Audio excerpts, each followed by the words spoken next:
Well, I took apart the Astro Van's door today to replace the door handle because it was broken. And while I had it apart, I realized the power lock actuator wasn't working, because the power locks haven't worked in years. So I decided to try to figure out why they haven't worked.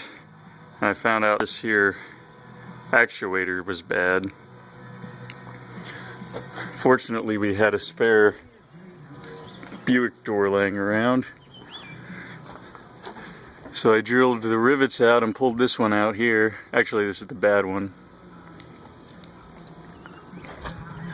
I pulled it out and already replaced it, but this is riveted on right here, and the only way to change it out is to take out the screws there, which there is no way to do.